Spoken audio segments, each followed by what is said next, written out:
Hello, my name is Ahmad Zikri and we are from Group 1. We'll present to you the experiment 5, which is the measurement of jet forces. So to introduce to you what this experiment is all about. So when a high velocity water jet is directed towards a plate surface, it produces a force that provides power to move the system.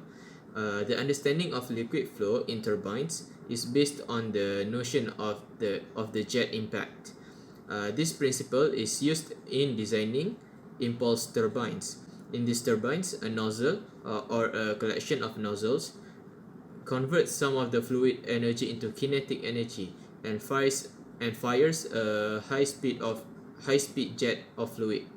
The jet collides with the turbine wheels, spinning blades, generating the force needs to propel it.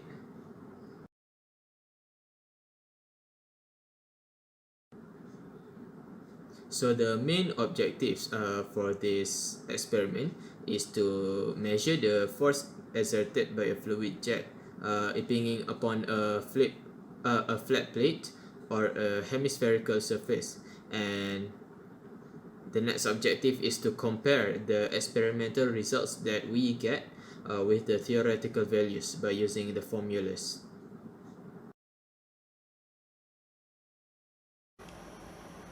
Assalamualaikum warahmatullahi wabarakatuh. I'm Afika. I'll present about the theory of this experiment. A jet of fluid, when impinging upon a flat plate or a hemispherical surface, generates a force due to change of momentum of the fluids according to the Newton's second law of motion. For example, when a velocity of water v from the jet nozzle with diameter d strikes on a flat plate or a hemispherical surface, the rate of change of momentum m equal to rho av produced, and its magnitude is the same with the force F exerted on the surface of the flat plate or hemispherical to support the water jet. The F generated by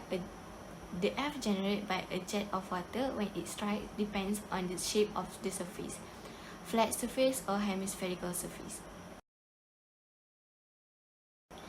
In this experiment, the figure 1 and figure 2 depicts a jet of fluid issued from a nozzle of diameter d moving vertically upward with velocity v1 and strikes a flat plate and a hemispherical surface respectively.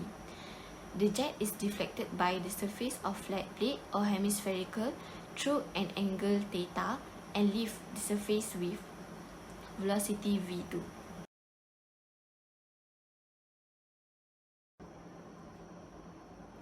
The theoretical force generated when the jet of fluid strikes a flat plate is F equal to rho av1 square minus rho av2 square cos theta.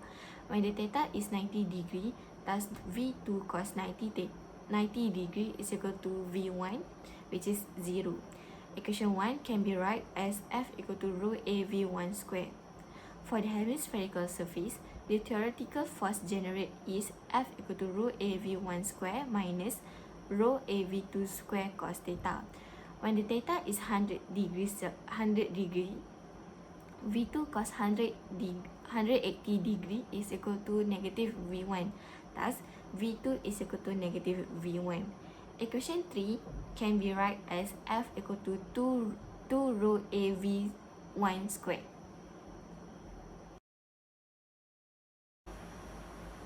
Where F is equal to theoretical force exerted on the flat plate or hemispherical surface and A is equal to cross-sectional area of nozzle M2, rho is equal to density of water kg over m cube, theta is the angle of water flow after impact on the flat plate or hemispherical surface, v1 is equal to the velocity of water jet before the impact on the flat plate or hemispherical surface m over s, and the v2 is the velocity of water jet after the impact on the flat plate or hemispherical surface m over.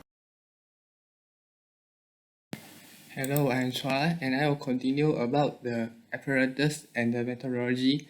First of all, to do this experiment, we need to have the weight position, diffractor with the flat rate and the semi-spherical. nozzle, matrix box, flow control valve, volumetric measuring tank, sliding valve, water drain, water supply, tank, level mechanism with the arrangement as the figure in the slide. The next is about the methodology. First and foremost, the flat platter deflector is tested and assembled. Next, the pointer is set to zero noise by adjusting the screw and lever mechanism without placing any weight on the lever mechanism. Then main switch and pump are turned on.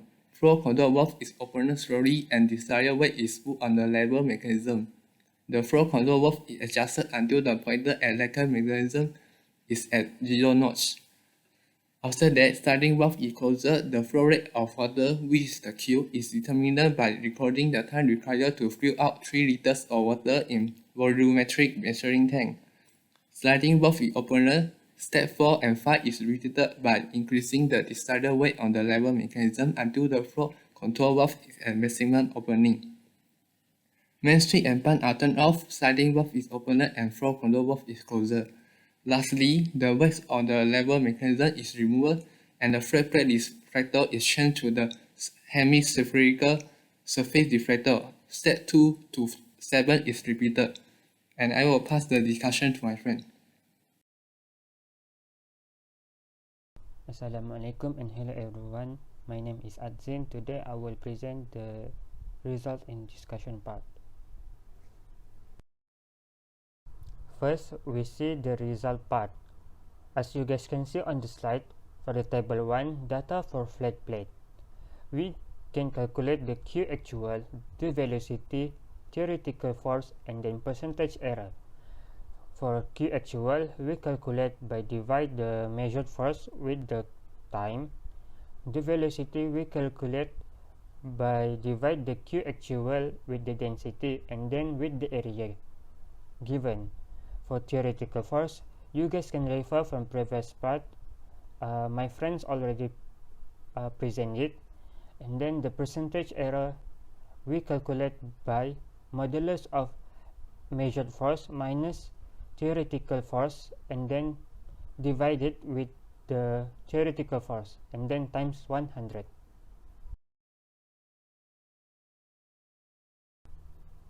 Then for the table 2, as you guys can see, it's data for the hemispherical surface.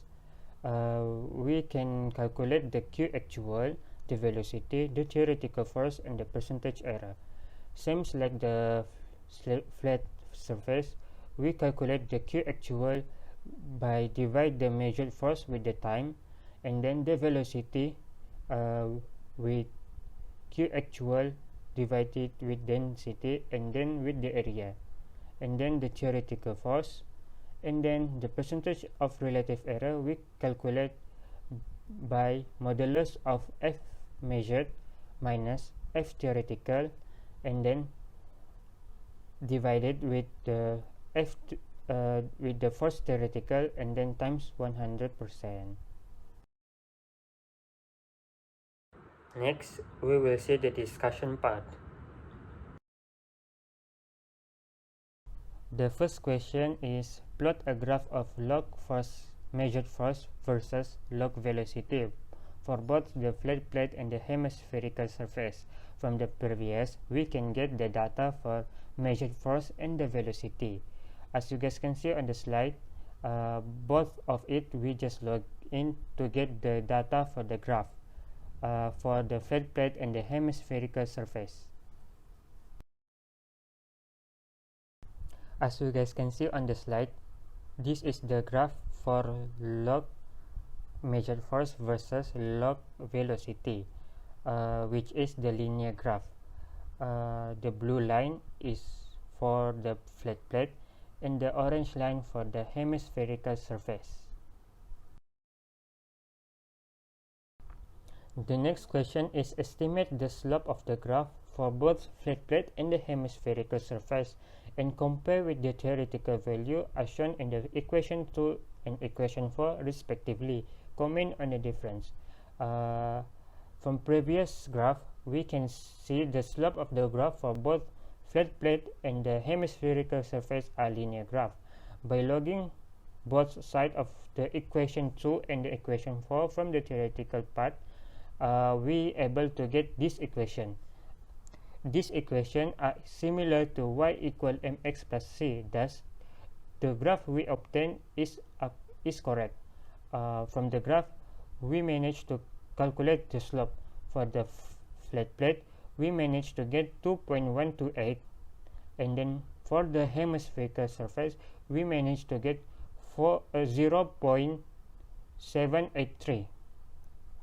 There is a difference between the value from the slope in the graph and the theoretical part, because due to the difference angle of water impaction, the difference force impact toward the flat surface, causing the value of the slope in the graph different than the theoretical part.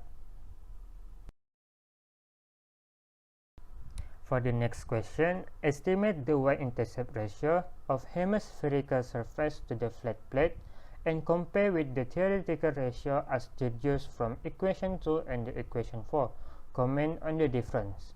As you guys can see on the slide, from the previous data, for the flat plate, we managed to get the y-intercept is negative 1.254.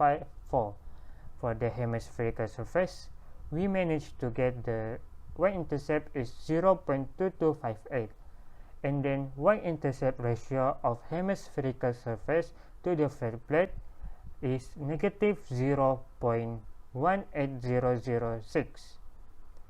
And then calculate the theoretical ratio.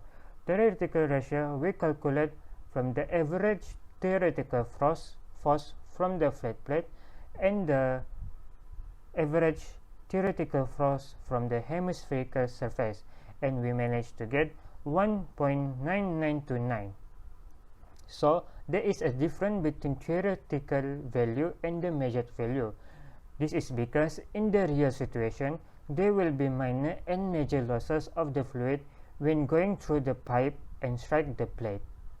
That's all from me. Thank you. I will pass to the next presenter. Question number 1C. Compare the force exerted on the hemispherical surface with the one on the flat plate. Which one is greater and why? So the force exerted on hemispherical surface plate is higher because the momentum produced is bigger than on the flat plate. And it is also because it lies on the behavior of water jet when it strikes the flat surface. It forms a radial sheet which impinges on the inner wall of the surrounding cylinder and then divides. Some of the water flowing down the cylinder wall and the rest flowing upwards. Although visibility is impaired by the spray which is generated, it does seem that some water falls on the top side of the wing. This would have the effect of producing a small momentum force in the downwards direction, so the net upwards force on the wing is reduced. Next, for flat plate, the theta is 90 degrees. So cos 90 degrees is equal to 0. So the force for the flat plate is FTH is equal to rho A V squared. As for hemispherical surface, theta is 180 degrees. So cos 180 degrees is equal to -1. And the equation for the force is equal to 2 rho A V squared. So based on those two equations, we could see that the force act on hemispherical surface is 2 times greater than flat surface. Question number 2. Compare the percentage of relative error for both the flat plate and hemispherical surface as function of jet velocity. Comment on the analysis and explain your reason. So based on the data obtained, the percentage of relative error for flat plate is 7.5116%, while 11.9988% for hemispherical surface. From the result, we can see that the percentage of relative error for both flat plate and hemispherical surface fluctuates from high to low, and then it increases again. So this means that they have some error in the experiment. So the error could occur due to the imperfect shape of the plate. This is because the equation that we use include angle, which is the impact of the velocity from water to the surface of the plate. And other possible source of error could be the spring coil. We should make sure that the shape of the coil is straight so that we would get an accurate velocity. Question number 3. Briefly discuss on factors contributing to errors or inaccuracy in experimental data and the possible recommendations to improve the existing results. So the first error could be the parallax error. Parallax error could occur due to the incorrect position of the observer's eye to the reading scale. So to avoid this error, we should make sure that the position of the eye is perpendicular to the reading scale of the apparatus that we use. And number 2, the control valve may not be fully open, which will affect the result and causes the reading to be slightly different. So we should make sure that the control valve is fully open first before we add the wicks in. And lastly, they could have systematic error due to the uncertainty in measurement. So to fix this error, we can repeat the experiment at least 3 times for each readings, and we take the average reading. And lastly, number 4, suggest 2 applications of jet impact in industry. So jet impact is used to rotate the turbine, namely Pelton wheel, in the generator to generate electricity.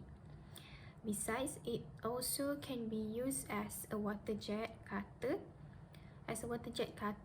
to slice metal or other material by using the high pressure and high velocity of water jet together with abrasive substances.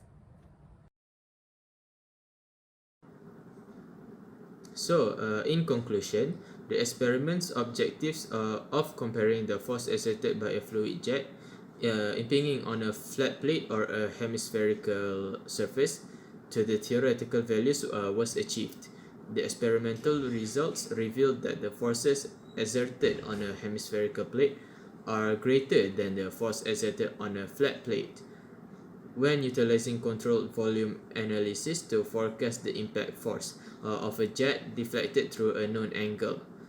This result is based on flows where compressibility factors are expected to be low, and the fluid loss during fluid collecting is very small and considered almost negligible. That's all from our group. Thank you.